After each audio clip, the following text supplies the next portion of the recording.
To kwa the county ma Migori nduol ma kedo ne ratiro mar oganda, Kenya Human Rights Commission golo paro kata poro ewi wach mar rocho ratich oganda makore itimo ne oganda mawuok e kar kunyo magang' ma Makalda sub county ma Nyatike county ma Migori.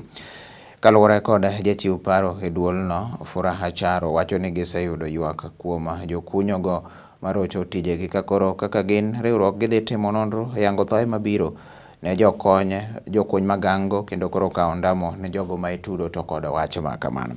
Koro ka jakom riwruok mano mar nyaka resi ma en riwruok mano mabende kendo ratich jokuny magang' mano migosi Isayo Kotha to lero ni koro pok ging'eyo kuma jopinje ma oko osebedo kabiro kendo koro kuny magang' kanyo to ka gin gadier ni koro license mag pinje kembe mathoth ahinya moko e pinje moko nosekaw kendo to magi to pod gineno ka pod koro dhi mana nyime ka japiny owuon kada joma wuok e gwengego to koro ok nyal timo ohala makamano.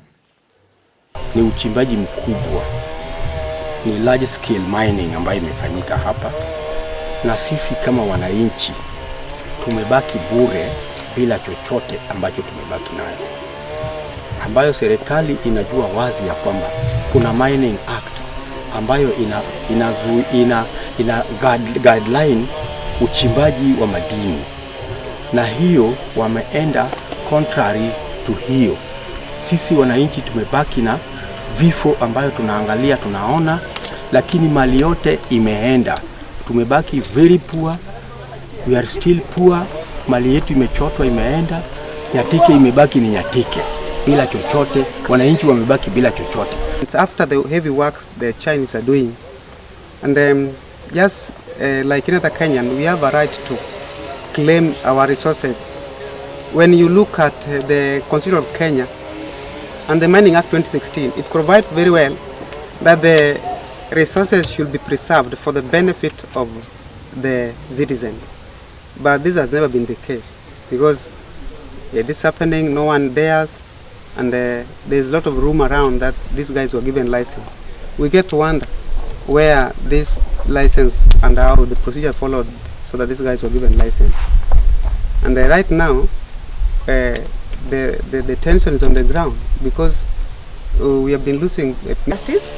We will knock all doors.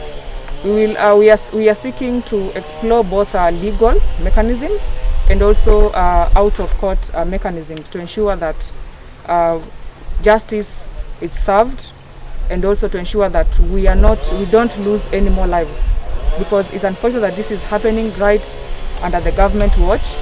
And of course, as Kenyans, we pay taxes so that we get services from the government, but when the government decides to be non-responsive, I think it's high time that we put the government to account. Iliingia kwa njia ambao hatujui kwamba iliingiaje. Tunashtukia tu kampuni hiyo imeingia hapa, inaendelea na kuchimba na kuchukua gold na mawe ambayo iko na gold na kuenda nazo kwenye nini. Nimeolewa hapa Kademu.